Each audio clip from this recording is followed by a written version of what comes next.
If you told black people that white people were committing biological genocide against us and that by the year 2000 whatever there would be no more black people, you would get one reaction. But you're saying that we're being threatened with cultural and psychological extinction. How do you get African people to see the urgency of this situation? I don't know, frankly, if you can. I think that we have to focus on young people, young African people who have not been so conditioned with a way of thinking that supports European imperialism, European power, that they still have the ability to use their intuition, their spirituality, their Africanness to create, to think beyond the limitations that have been given to them in European academies. I think most of us as adults, as elders, have been so conditioned that we're afraid to move beyond the parameters that have been defined by our enemies in our thinking, so that our vision is limited. And so we are really not the people who should be conceptualizing the plans, the movements, what we should be building. But I focus on the younger people who hopefully are still more in touch with what is natural to African people.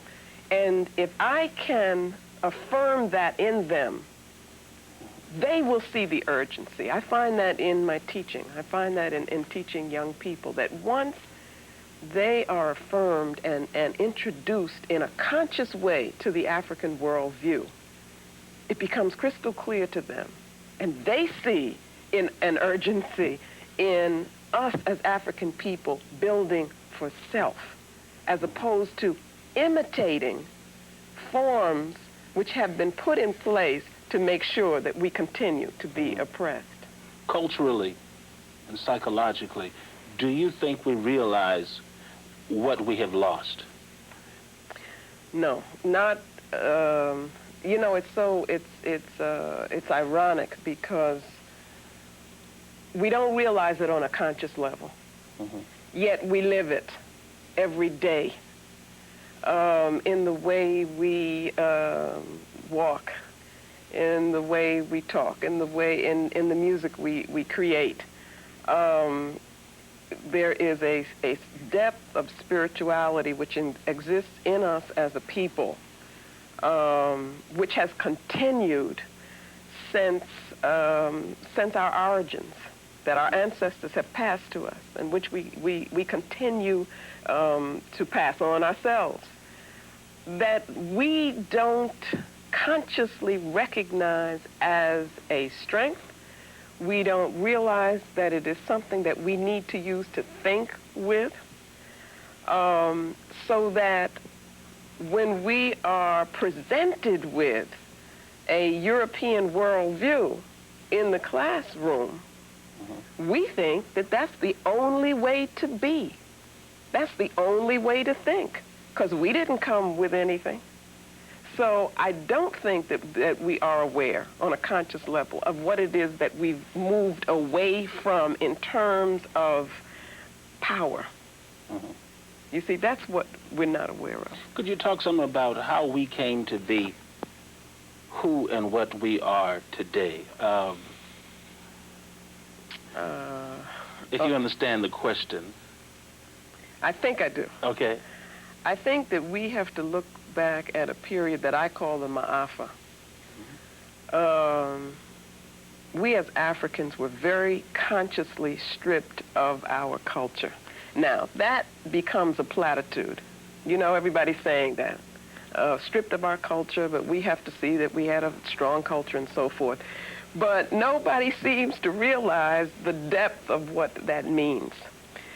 Being stripped of our culture meant being conditioned to accept ourselves as inferior beings, okay? It meant that we were conditioned to feel that we had to be dependent on Europeans, dependent on white people, that we could not do things for ourselves and in our own image. That conditioning began with a long period of terrorism, which was very physical, physically manifested. At the same time, there was the breaking of the will. So there was cultural violence, I call it, in the book, as well as the physical violence, which was very important. We then came to a period in which we mistakenly thought we were free. We're now at a point where we think that we have freedom, the ability to be whatever it is that we can be within this society and so forth. Yet what happens is that we are still thinking within a modality that has been determined by those who would oppress us, those who would control us. And we don't see beyond that. So the question for me becomes, who controls how you think? We have the ability to create our own structures, our own theories, our own definitions of reality, to look at the African worldview, to look at, for instance, the Dogon people, to look at the Kemetic people, to look at our own people who have, to even look at Carter G. Woodson, for instance, the miseducation of the Negro, which I don't think was really ever understood by us, and to use these things as inspirations for the building of institutions, the creation of things, the building our own buildings. We have the ability to do that. So it's almost like we've been conditioned so well through such a long process that now it is us who are enslaving ourselves mentally. Because the job has already been... The job has been done. It would be so easy, in one sense, for us to undo it. That's what I'm saying in this book. Because the way the system of European control works is that you have to accept a concept of reality which makes them superior.